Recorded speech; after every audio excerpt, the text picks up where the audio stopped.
Bonjour, je m'appelle Nicolas Vignier, je suis donc interne en maladies infectieuses et tropicales. Donc, je vais vous présenter une conférence composée de 4 dossiers assez classiques et qui ouvrent sur des questions qui sont souvent mal comprises, qui touchent à la fois aux maladies infectieuses, qui ont une spécialité, contrairement à ce que vous avez l'habitude de travailler, qui est plus transversale et qui peut toucher à tous les organes, mais qui à la fois aussi a un aspect qui sort de l'individu, qui est plus populationnel, donc qui peut aussi nous rapprocher de la santé publique. Ma spécialité d'origine, dans laquelle j'ai des qualifications plus en épidémiologie et dans le domaine de la prévention. Donc je vais vous présenter un premier dossier tout de suite. Donc l'énoncé. Donc c'est un homme de 47 ans, séropositif, qui est hospitalisé dans votre service pour une paralysie faciale droite. Il vit en concubinage, a 2 enfants et travaille dans l'encadrement de photographie. Il a un tabagisme à 40 paquets années et consomme 2 verres de Bordeaux par jour. D'un point de vue des vaccinations, il a été vacciné dans l'enfance et n'a jamais fait de rappel depuis. Donc il présente comme principaux antécédents une appendicectomie à l'âge de 18 ans et une sérologie VIH qui est connue depuis 2002, qui a été découverte à l'occasion d'une fièvre prolongée. La contamination est a priori hétérosexuelle par sa compagne. Donc au moment du diagnostic, il a été pris en charge dans un service. On lui a mis un traitement pour une primo-infection VIH pendant 4 mois. Et au bout de 4 mois, il a été perdu de vue par le service. Aucune autre information est accessible et il ne prend actuellement aucun traitement, donc depuis près de 5 ans. Depuis 1 mois et demi, le patient se plaint d'une altération de l'état général avec une perte de 10 kg associée à des sueurs nocturnes sans fièvre. Depuis 4 jours, son entourage a noté une asymétrie de son visage pour lequel on l'a poussé à consulter. Le patient consulte donc aux urgences où la température est à 37,7, la fréquence cardiaque à 79, la tension à 118,72 et la saturation à 98%.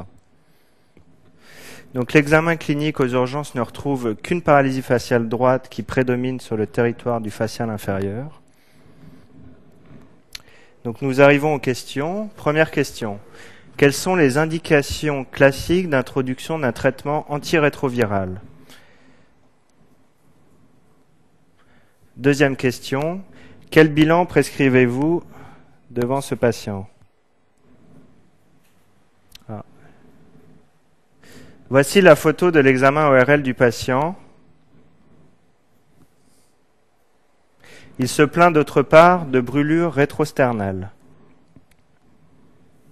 Troisième question, quel est votre diagnostic devant cette photo? Donc nous vous joignons une imagerie cérébrale présentée ici, donc qui retrouve 4 coupes d'examens que vous aurez à définir. Et donc la 4e question consiste à décrire ces examens d'imagerie.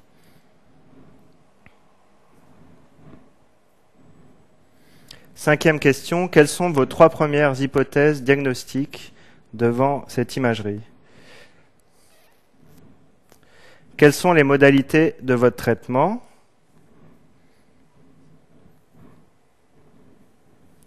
Septième question, quels sont les principes de votre surveillance clinique et biologique à court terme? Huitième question, quels sont les principes des traitements médicamenteux qui doivent être mis en route à long terme? Donc nous allons arriver à la correction de ce dossier, donc qui est un dossier assez classique qui, comme vous l'aurez compris, aborde la question du VIH, qui n'est pas une question simple parce que le VIH ouvre toute une sémiologie particulière relative à l'immunodépression cellulaire, donc qui est la conséquence de l'infection par le virus de l'immunodéficience humaine qui atteint directement les lymphocytes CD4. Et donc c'est une immunodépression qui est particulière parce qu'elle expose à des infections opportunistes qui ne sont pas les mêmes que par exemple d'autres immunodépressions médicamenteuses, il y a la corticothérapie ou immunitaire, déficit en immoglobuline. Donc il faut bien comprendre ces différentes immunodépressions. Donc la première question, une question de cours par rapport au VIH. Donc quelles sont les indications d'introduction d'un traitement antirétroviral? Donc la réponse se trouve en fait dans les recommandations qui sont faites régulièrement. La dernière datant de 2006, qui a été fait par le professeur Yeni. Donc c'est le rapport Yeni, qui est un rapport d'état sur le VIH qu'on peut se procurer gratuitement sur Internet. Donc, dans ce rapport, on trouve les indications démontrées, donc certaines pour lesquelles un traitement antirétroviral ne doit pas être discuté. Donc, la première indication, c'est quand nous avons un patient symptomatique au stade C SIDA. Donc, stade C, ça renvoie à la classification de la maladie VIH. Donc, le stade C définit justement le stade SIDA. Syndrome d'immunodéficience déficitaire acquise, dans lesquels on classe un certain nombre d'infections opportunistes, comme la candidose œsophagienne, la pneumocystose, la toxoplasmose cérébrale, les diarrhées à cryptosporidie, etc. Ou des infections du stade B répétées, type une candidose orale répétée. Voilà. Donc ça, c'est la première indication qui est assez claire. Et la deuxième indication qui peut avoir lieu chez les patients asymptomatiques, qui est donc une indication biologique, quand les CD4 du patient passent sous la barre des 200 par millimètre cube, ou bien sous la barre des 15%. Parce qu'il y a deux manières d'indiquer l'immunodépression qui ouvre au risque donc d'infection opportuniste grave. C'est la valeur absolue des CD4, mais c'est aussi dans un contexte d'hyperlymphocytose le pourcentage des CD4. Et si le pourcentage sur les lymphocytes totaux des CD4 est inférieur à 15%, c'est considéré comme une immunodépression au même titre que les CD4 inférieurs à 200, même si le chiffre en valeur absolue est plus élevé. Donc dans tous ces cas-là, on mettra en route un traitement antirétroviral assez rapidement, dans l'objectif de faire remonter l'immunité du patient, soit pour remonter les critères biologiques, soit pour lutter contre les infections opportunistes. Donc les indications potentielles, mais qui n'ont pas été démontrées par des études, mais qui sont quand même relevées dans ce rapport, et qui doivent être discutées au cas par cas devant chaque patient, c'est quand au niveau biologique les CD4 sont entre donc la barre des 200 et la barre des 350 par millimètre cube, quand cliniquement le patient fait une primo-infection VIH, c'est-à-dire une symptomatologie qui apparaît juste après la contamination, ce qui peut entraîner des fièvres avec des adénopathies, voire une méningite, une hépatite. Il y a beaucoup de signes que peut donner la primo-infection. Et donc, quand cette primo-infection est symptomatique, quand par exemple le patient fait une méningite au cours de sa primo-infection, on peut discuter la mise en route du traitement et le plus souvent, on en met en route. Et plus ou moins quand la charge virale atteint un seuil très élevé, à savoir plus de 100 000 copies par millilitre, donc dans un contexte de CD4 élevé, on peut également discuter la mise en route d'un traitement antirétroviral. Alors, ce qui est bien défini aussi, c'est les non-indications, c'est-à-dire là où on ne va jamais mettre en route un traitement antirétroviral parce qu'il n'y a pas lieu, parce que les études ont démontré que ça n'avait pas d'intérêt, c'est quand le patient est asymptomatique et qu'il a des CD4 hauts, à savoir supérieur à 350 par millimètre cube, et une charge virale qui n'est pas extrêmement élevée, donc qui reste dans des valeurs raisonnables, savoir inférieure à 100 000 copies par millilitre. Donc nous passons à la deuxième question. Donc devant ce patient qui se présente avec une paralysie faciale et une lésion cérébrale au scanner, quel bilan prescrivez-vous? Donc on prescrit tout d'abord un bilan standard et pré-thérapeutique qui comprend une numération qui nous permettra de vérifier la présence d'une lymphopénie et d'une thrombopénie qui est souvent présente dans l'infection à VIH.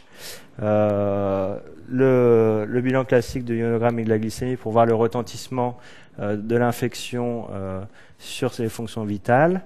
La fonction rénale, parce que la maladie VIH peut aussi donner des néphropathies à VIH.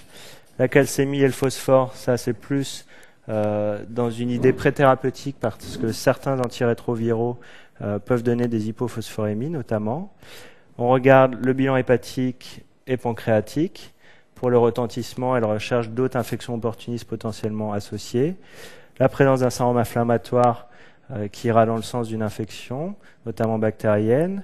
Un bilan des triglycérides et du cholestérol, parce que l'infection VIH est un facteur de risque fort de maladies artérielles et athéromateuses. Donc on fera en sorte que les triglycérides et le cholestérol soient strictement corrigés chez eux.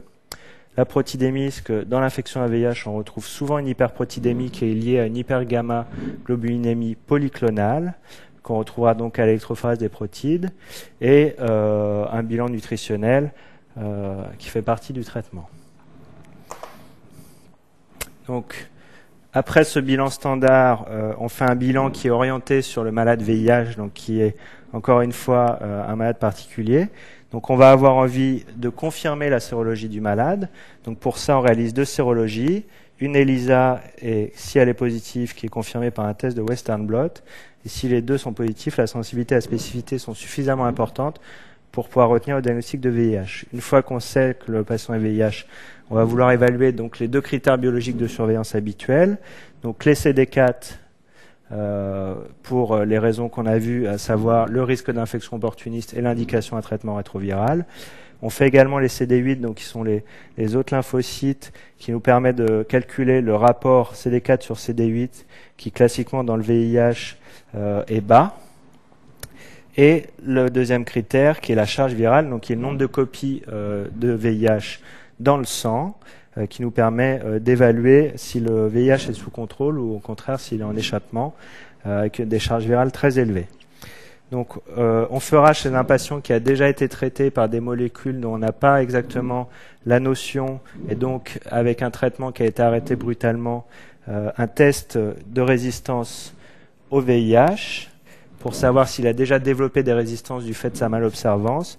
Et le test qu'on réalise à l'heure d'aujourd'hui, c'est un test de génotypique de résistance qui consiste à aller rechercher certaines mutations dans le gène du virus qui lui permet de résister à certaines molécules.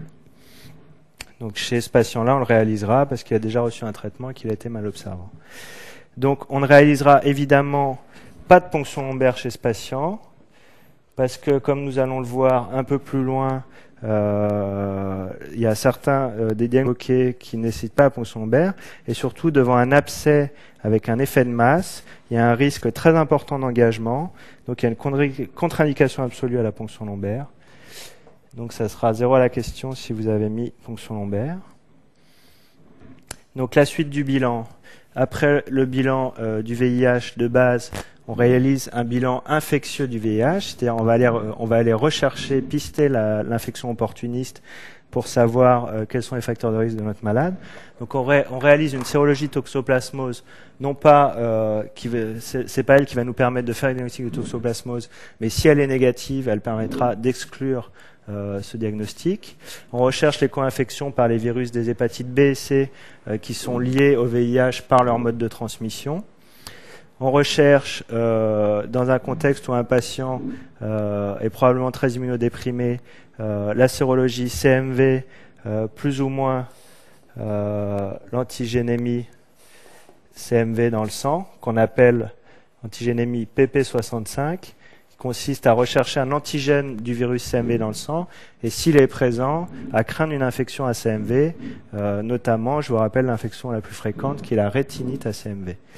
On fait une sérologie syphilis qui est également liée au VIH de par son mode de transmission et qui est plus fréquent chez les malades immunodéprimés. On fera une recherche devant un patient VIH avec une altération de l'état général et des soirs nocturnes de tuberculose en réalisant une IDR qui malheureusement est souvent négative chez le patient VIH et surtout des bécatubages qui permettront d'isoler des barres si jamais le patient est bacillifère. Donc on a aussi derrière la tête tout ce qui est maladie cancéreuse, à savoir lymphome, qui peut être potentialisé par des infections virales type EVV, pour lesquelles on recherchera quelques marqueurs de lymphome, à savoir une augmentation des LDH ou de la bêta-2 microglobuline. Et puis, on fait, comme d'habitude, un bilan classique d'infection, avec la recherche d'une infection bactérienne urinaire et une infection, les infections pulmonaires avec la radio pulmonaire. Voilà. Donc, le bilan morphologique, comme on vient de le dire, la radio de thorax, permet d'éliminer une infection pulmonaire associée. Donc, le scanner cérébral sans et avec injection, et l'IRM cérébral sans et avec injection de gadolinium qu'on réalise devant une paralysie faciale chez un patient VIH. Bon, là, vous étiez un peu aidé par le dossier qui vous fournissait les examens, mais il faut les citer. C'est l'examen qu'il faut réaliser en urgence devant le risque d'aggravation neurologique. Donc, nous revenons à la photo que je vous ai présentée précédemment, chez un patient donc, qui se plaint également de douleurs rétrosternales.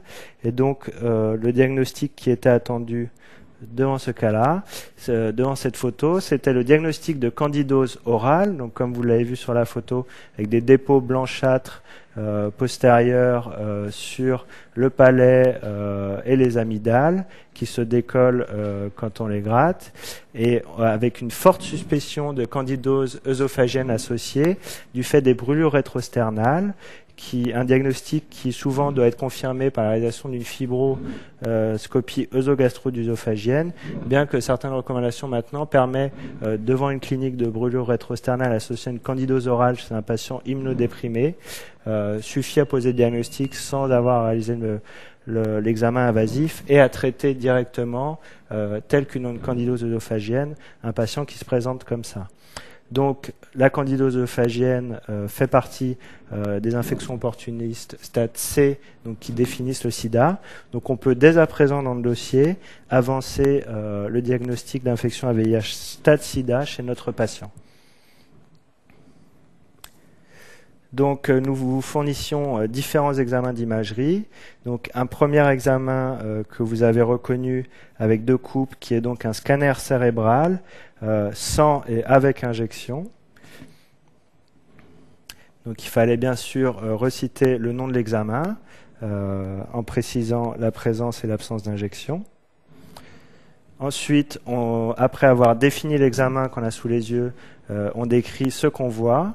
Donc, on isole sur cet examen une lésion qu'on reconnaît ici. Ce processus expansif temporal profond droit qui fait environ 3 cm de diamètre, qui est unique, on ne trouve pas d'autres lésions, avec une prise de contraste annulaire qui permet de définir une lésion en cocarde, avec une nécrose centrolésionnelle. Cette lésion avec prise de contraste est entourée d'un œdème vasogénique qu'on voit bien ici, qui entraîne une compression du ventricule latéral. On voit bien le ventricule contralatéral, et on devrait avoir de la même façon un ventricule ici qui est complètement écrasé par l'œdème, et l'œdème va même plus loin jusqu'à entraîner un petit engagement sous-falcoriel qu'on voit ici, avec un dépassement du parenchyme cérébral sous la faux du cerveau, qui est donc un signe de gravité et qui contre-indique de manière formelle la ponction lombaire. Donc le deuxième examen d'imagerie qu'on vous avait fourni, qui retrouvait 3 coupes, est une imagerie par résonance magnétique, en T1 sans et avec injection de produit de contraste, puis en T2. Donc il faut décrire ces examens, puis dire ce qu'on y voit. Donc l'examen nous apporte à peu près la même information, à savoir cette lésion profonde avec une prise de contraste du gadolinium annulaire à centre hypo-intense en T1, et qui au contraire un centre hyper intense en T2, avec un œdème vasogénique en hyper T2 qu'on retrouve bien, et en hypo T1 ici également, avec toujours la compression, l'œdème et l'effet de masse. Donc, devant cette lésion cérébrale, quelles sont vos 3 premières hypothèses diagnostiques? Donc, avant de répondre à cette question, il faut bien se mettre dans la tête qu'on est devant un patient VIH. Donc, on ne réfléchit pas devant une lésion avec prise de contraste dans le cerveau. Pareil chez un patient non VIH que chez un patient VIH. Donc, le premier diagnostic à évoquer chez le patient VIH est bien évidemment la toxoplasmose cérébrale, d'autant plus qu'on suspecte fortement chez ce patient une immunodépression profonde, donc des CD4 inférieurs à 200 qui exposent au risque de la toxoplasmose cérébrale, chez un patient non traité, non suivi, qui présente une candidose. La deuxième hypothèse, qui est le diagnostic différentiel majeur de la toxoplasmose cérébrale, est le lymphome cérébral. Et là, on n'a pas l'argument fort de la toxoplasmose cérébrale qui est des abcès multiples, parce que souvent la toxoplasmose donne des abcès multiples. Donc là, on est moins à l'aise pour exclure les autres diagnostics du fait qu'on est devant une lésion unique. Donc je vous demandais 3 diagnostics, et donc il y a d'autres diagnostics qu'on peut évoquer. Donc je vous laissais le choix entre 3 autres diagnostics. Donc, chez ce patient immunodéprimé qui présente une altération de l'état général et des sueurs nocturnes, on peut évoquer une tuberculose neuroméningée, bien que la lésion ne soit pas typique. Ça donne plutôt des abcès, notamment du tronc, avec des méningites, et donc un syndrome méningé. On peut évoquer, bien sûr, l'abcès cérébral à germes pyogènes. Donc les germes type strepto, anaérobie, et une métastase cérébrale, en gardant derrière la tête que donc le VIH augmente le risque de maladie cardiovasculaire, mais aussi le risque de cancer. Donc le tout chez un patient VIH au stade SIDA. Ces 2 infections, la candidose œsophagienne et l'abcès cérébral, définissant le stade SIDA. Donc, quelles sont les modalités de votre traitement? Donc, tout d'abord, il faut bien sûr signaler que ce patient doit être pris en charge en urgence et être hospitalisé devant le signe de gravité qui est un début d'engagement sous Falcoriel. Donc on a évoqué la tuberculose et on a dit qu'on recherchait des BK-tubages. Donc il faut avoir le réflexe, à partir du moment où on l'évoque, il faut isoler notre patient. Donc BK-tubage égale isolement respiratoire systématique. Parce que si on s'amuse à rechercher les BK sans isoler, ça veut dire qu'on met notre personnel potentiellement au risque d'attraper un BK. Donc soit on l'évoque et on se donne les moyens d'isoler, soit on ne l'évoque pas et on n'est pas obligé d'isoler. Donc on perfuse le patient tout de suite. Donc dans la mise en condition, on va envisager un traitement antiépileptique préventif qui est discuté par certains neurologues, mais on ne vous reprochera pas de le mettre. Donc mieux vaut le mettre que ne pas le signaler. Donc un des traitements classiques, c'est la dépakine, sachant que les lésions avec un fort œdème, un fort effet de masse dans le cerveau sont souvent à l'origine de convulsions. Donc on prévient le risque de complications et de convulsions. Et on discutera un traitement anti-œdémateux chez ce patient si apparaissent des signes d'hypertension intracrânienne de type déficit du nerf crânien 6 ou bien vomissement, céphalée. Donc anti-œdémateux qu'on n'est pas obligé de mettre en route tout de suite d'après les données de l'examen clinique. Donc devant une lésion cérébrale avec un début d'engagement falcoriel, on peut se poser la question d'une indication neurochirurgicale, bien que la toxoplasmose cérébrale, qui est notre hypothèse la plus probable, ne relève que très rarement de la neurochirurgie. Mais il faut quand même prendre un avis spécialisé auprès des neurochirurgiens. Donc dans les régions équipées, on fera appel à la grande garde de neurochirurgie qui regarderont les images de scanner et qui nous diront s'il y a une indication à une prise en charge neurochirurgicale ou non. Donc la réponse sera probablement non, parce que le patient ne présente qu'une paralysie faciale et on a un traitement qui a priori peut être efficace. Et donc on met en route un traitement anti-toxoplasmose pour la bonne raison que le diagnostic étant le plus probable, on peut se permettre de mettre un traitement d'épreuve anti-toxoplasmose. C'est ce qu'on fait dans la majorité des cas et laisser les autres diagnostics potentiels en attente de voir si on a une évolution satisfaisante sous ce traitement. Si ce n'est pas le cas, il faudra envisager un complément d'investigation, notamment en envisageant une biopsie stéréotaxique de la lésion pour le diagnostic de lymphome cérébral, qui est notre diagnostic différentiel secondaire. Donc gardez en tête le lymphome si ça ne marche pas. Et pour ce qui est des autres diagnostics, on sera également orienté par le bilan qu'on a fait, notamment pour la tuberculose, on récupérera les résultats des BK. Pour l'abcès, est-ce qu'on a une porte d'entrée qui nous fait évoquer un abcès cérébral, auquel cas on pourra rajouter un traitement antibiotique. Mais en l'absence d'arguments forts, on se contentera d'un traitement antitoxoplasmose d'épreuve. Donc qui est le traitement d'épreuve, on l'envisage pour 2 semaines, c'est-à-dire qu'on attend une amélioration clinique et radiologique dans les 2 semaines, et si le diagnostic est conforté, on poursuivra ce traitement pour un total de 6 semaines. Donc le traitement antitoxoplasmose associe 2 molécules actives sur le toxoplasme, à savoir la pyrimétamine dénommée malocide, à la posologie de 100 mg le premier jour, puis 50 mg par jour pendant 6 semaines, associée à un sulfamide qui est la sulfadiazine ou adiazine, à la dose de 4 grammes par jour.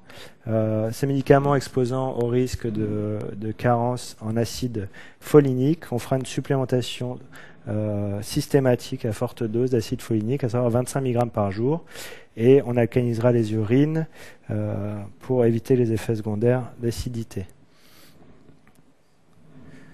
Donc, on associera à ce traitement de la lésion cérébrale le traitement de la candidose orale et œsophagienne qu'il faut garder dans un coin de la tête. Donc, le traitement, si on avait une candidose orale isolée, on aurait pu envisager un traitement par bain de bouche, simple, type mycostatine, des anti-candidosiques, mycostatine. Et devant une suspicion forte de candidose œsophagienne, comme je disais tout à l'heure, soit on prend le temps de réaliser une fibrose gastro-duodénale, soit on fait un traitement d'emblée, la symptomatologie suffisant en elle-même, par du fluconazole triflucan par voie orale, 100 mg par jour, pour au moins 3 semaines. Donc on y associera des bains de bouche à base de bicarbonate qui permettent d'avoir un milieu moins propice au développement du candidat au niveau oropharyngé. Donc, on a repéré dans le dossier tout au début que notre patient n'avait pas fait ses rappels vaccinaux devant l'enfance. Donc, il faut toujours être attentif à ces petites questions en maladie infectieuse qui renvoient à la prévention individuelle ou collective du risque infectieux. Il y a toujours quelque chose à dire et qui sera positif. Donc, on se pose toujours la question infection, risque individuel. Donc, est-ce qu'il y a un risque de complications, de récidive, et comment on peut prévenir ça? Donc, on pense au vaccin, au traitement prophylactique secondaire, et on se pose toujours la question du risque collectif. Donc, est-ce que ce patient est potentiellement contagieux ou à risque pour la population? Donc, chez lui, on avait évoqué la contagion aérienne. Donc, il faut prévenir le risque par un isolement respiratoire. C'est un patient également séropositif. Donc, il faut penser au risque de transmission sexuelle. Donc, une éducation du patient par rapport au port du préservatif. Donc, on cote ici le rappel vaccinal diphtérie, tétanos, polio, et dans le cas d'une sérologie contre l'hépatite B négative chez un patient non protégé, on envisagera également une vaccination chez ce patient à risque de co-infection. Donc on a noté aussi dans le dossier tout au début des données qui avaient l'air un peu lancées dans le vide relatives à sa consommation tabagique et alcoolique. Donc ça rejoint les questions de prévention qu'il faut systématiquement évoquer. Donc on préviendra le sevrage alcoolique par une hyperhydratation et la mise en route d'une vitaminothérapie B1, B6. Puis on mettra en route un sevrage tabagique avec l'accord du patient à l'aide de patchs nicotiniques, de gomme et de soutien psychologique.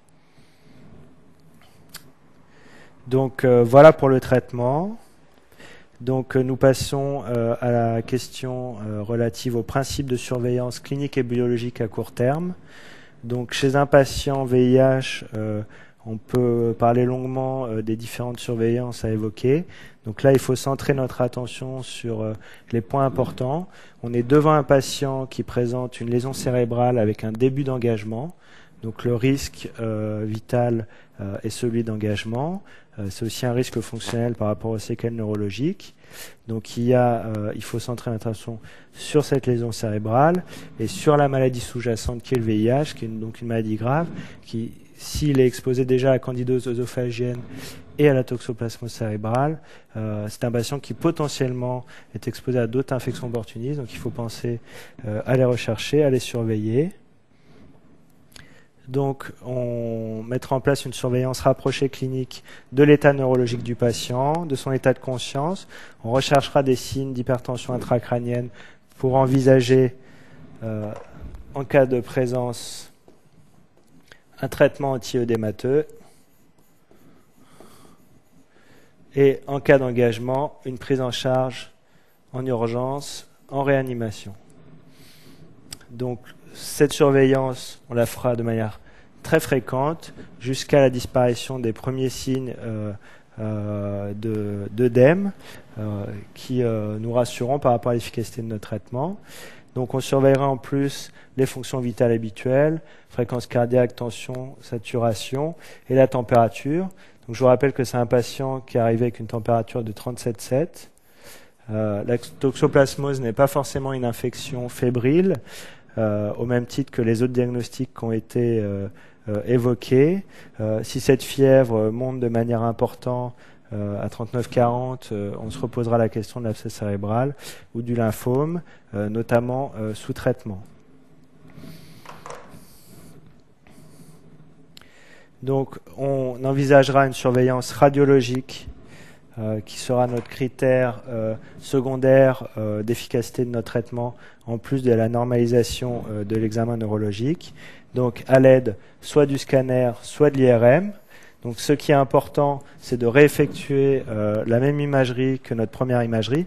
Donc chez ce patient, on a la chance d'avoir à la fois un scanner et un IRM initial. Donc on pourra choisir l'un ou l'autre pour surveiller la décroissance. Donc on fera un scanner au moins 3 semaines après le début du traitement, ce qui permettra de juger de l'efficacité du traitement d'épreuve, et une deuxième imagerie à la fin du traitement.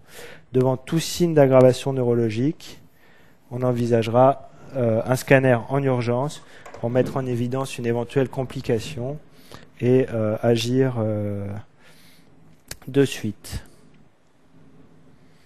Donc la surveillance, en plus d'être clinique et radiologique, elle est également biologique. Donc on surveille la biologie de base, notamment la numération, la tolérance au niveau du rein, du foie et hydroélectrolytique de notre traitement. Et on réalisera secondairement, en plus du bilan biologique de base, des hémocultures devant tout pic fébrile, ce qui nous permettrait d'isoler un germe et de revenir sur notre diagnostic. Donc nous avons dans ce cas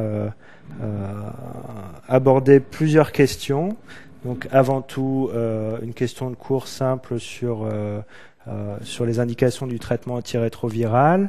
Ensuite nous sommes allés dans un cas assez classique qui consistait à faire un bilan devant un cas clinique et une imagerie radiologique.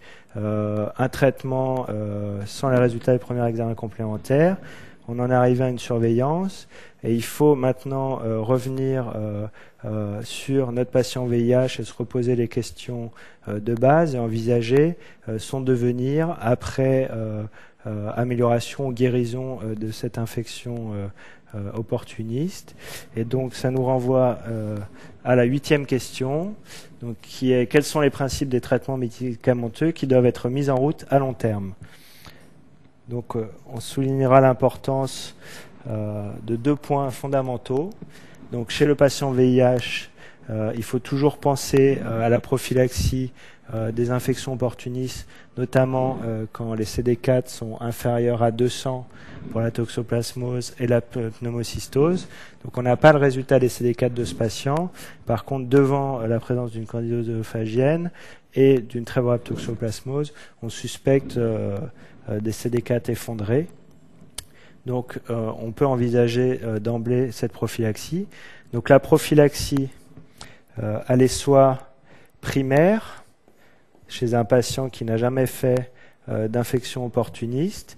Donc elle consistera, dans le cas de la prophylaxie primaire, à la mise en route chez des patients qui ont moins de 200 CD4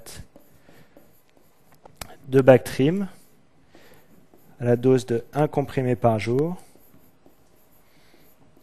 Et donc on choisira de préférence le Bactrim forte qui permet de couvrir à la fois la pneumocystose et à la fois la toxoplasmose. Maintenant, chez un patient comme notre patient actuel qui a déjà fait une toxoplasmose cérébrale, il faut envisager une prophylaxie non plus primaire mais secondaire ou tertiaire qui consiste à ne pas utiliser exactement les mêmes molécules. Donc la prophylaxie secondaire ou tertiaire avec toxoplasmose relève des mêmes molécules que le traitement curatif, le pyrimétamine et la sulfadiazine, mais le tout à demi-dose. Donc, ce qui nous fait vous rappeler qu'on traitait à 50 mg par jour, donc 25 mg par jour, et la diazine à 4 g par jour, donc la moitié, ça nous fait 2 g par jour. Et donc, ça sera un traitement qui sera prolongé au long cours. Et donc, toujours la supplémentation en folate pour prévenir le risque de toxicité hématologique de ces molécules. Donc, ça, c'est notre traitement de prophylaxie secondaire de la toxoplasmose. Donc, il faut penser à la pneumocystose. Donc la pneumocystose relève du Bactrim, mais il faut savoir que cette bithérapie est également efficace en prophylaxie contre la pneumocystose, donc on n'est pas obligé de rajouter le Bactrim. Et il faut penser à la 3e prophylaxie, donc que j'ai pas citée ici parce qu'elle n'occure que quand les CD4 sont inférieurs à 50, et qui est donc la prophylaxie des mycobactéries atypiques, donc qui sont des bactéries qu'on n'a pas l'habitude de voir chez le patient immunocompétent, qui sont proches de la tuberculose par Mycobacterium tuberculosis, et donc qui consiste à donner un antibiotique par Zeclar, qui permet d'éviter de développer cette infection quand on a moins de 50 T4. Donc toutes ces prophylaxies sont encore une fois recommandées dans le rapport IENI. Donc, en plus des prophylaxies, on mettra bien sûr en route une trithérapie antirétrovirale contre le VIH chez ce patient qui répond aux critères d'indication. Donc, la trithérapie antirétrovirale, je ne l'ai pas citée dans le traitement initial parce qu'on évite c'est jamais une urgence de mettre en route une trithérapie antirétrovirale et on évite de la mettre en route d'emblée parce qu'il y a toujours un risque de reconstitution immune et donc d'aggraver par exemple les lésions neurologiques en re-augmentant les lymphocytes et qu'il y a une attaque de notre système immunitaire sur l'infection opportuniste. On peut avoir une aggravation symptomatique initiale. Donc on n'est jamais pressé d'introduire un traitement chez un patient qui fait une infection opportuniste. On va avoir tendance à d'abord traiter l'infection opportuniste pendant par exemple 2 semaines, voire plus, et ensuite introduire un traitement antirétroviral. Donc le traitement a plus sa place dans cette question relative aux questions au traitement à long terme. Donc la trithérapie antirétrovirale, c'est presque une spécialité à part entière, mais ce que vous devez retenir, c'est qu'il faut associer donc trithérapie comme trois molécules. Donc l'association la plus classique associe 2 inhibiteurs nucléosidiques de la transcriptase inverse et une antiprotéase qui est une classe d'antirétrovirales à l'activité majeure, mais qui malheureusement a beaucoup d'effets secondaires du type lipodystrophie. On pourra envisager chez d'autres patients l'utilisation à la place de l'inhibiteur de protéase, un inhibiteur non nucléosidique de la transcriptase inverse, donc toujours en association avec les inhibiteurs nucléosidiques, sachant qu'on mettra en route ce traitement que chez des patients chez qui on a confiance et on envisage une observance parfaite, parce qu'en cas de malobservance, on peut se créer des résistances très rapides aux inhibiteurs non nucléosidiques de la transcriptase inverse, alors que les inhibiteurs de la protéase résistent un peu mieux à des petits écarts à l'observance du traitement. Et assez rarement, on pourra associer 3 inhibiteurs nucléosidiques de la transcriptase inverse, ce qui est une association moins efficace, mais qui a comme principal avantage d'exister sous la forme d'une seule molécule, donc ce qui réduit de manière drastique le nombre de prises, et qui, chez certains patients qui n'arrivent pas à s'en sortir avec leurs médicaments, peut être une voie de sortie pour obtenir l'observance. Donc, il faut que vous reteniez en gros ces schémas, peut-être un ou deux noms, donc vous n'allez pas à retenir exactement le nom des molécules ni leur posologie, mais je vous ai remis un tableau pour essayer de vous faire comprendre un peu ces associations. Donc comme je vous le disais, on fait de préférence soit une trithérapie avec un inhibiteur de protéase, soit une trithérapie avec un inhibiteur non nucléosidique de la transcriptase inverse. Donc les antiprotéases, on les retrouve ici, le saquinavir, le lopinavir ou le fosapreznavir, qui sont maintenant de plus en plus souvent boostés. Alors ce qu'on appelle boosté, ça veut dire qu'on rajoute un comprimé de ritonavir, donc qui est Norvir, ritonavir, qui permet d'augmenter l'activité de notre antiprotéase. Donc les dernières molécules contiennent directement cette association en une seule molécule. Pour les autres, il faut rajouter un comprimé associé. Donc ça, c'est les inhibiteurs de protéase. Et dans le cas d'un choix d'un traitement avec un inhibiteur non nucléosidique de la protéase, il existe 2 molécules, mais celle qui a été préférée par la recommandation, c'est l'efavirenz. Et donc ça, c'est le tableau du rapport Yenny qui permet de manière simple de faire un choix d'association en prenant un médicament par classe. Donc là, vous avez des non nucléosidiques, là également, et donc vous choisissez par exemple ces deux-là avec une antiprotéase, ou bien ces deux-là avec le non nucléosidique. C'est pour vous montrer un peu comment on réfléchit. Et là, je vous ai cité certaines associations qui existaient, qui permettent de diminuer un peu le nombre de prises. Donc, par exemple, on peut prendre l'abacavir avec l'amivudine sous la forme d'un seul médicament qu'on appelle le Kivexa, qu'on associera par exemple avec le lopinavir boosté qu'on appelle le Kaletra, ce qui nous fera seulement 2 médicaments avec une efficacité accrue sur le virus. Donc c'est la fin de notre dossier. Donc je vous cite à la fin les références à laquelle vous pouvez vous reporter pour essayer de mieux comprendre ces questions-là. Donc vous connaissez tous le Pili et le Poppy, donc qui sont les livres complets et résumés de la Société française de l'infectiologie, donc qui est largement suffisant pour vous.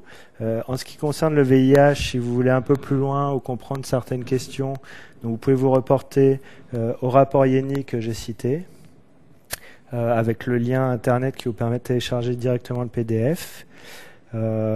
Donc ça, c'est une conférence de consensus qui est vieille, mais qui a la seule existence sur la prophylaxie de la toxoplasmose, qui donc rejoint la recommandation du rapport Yenny.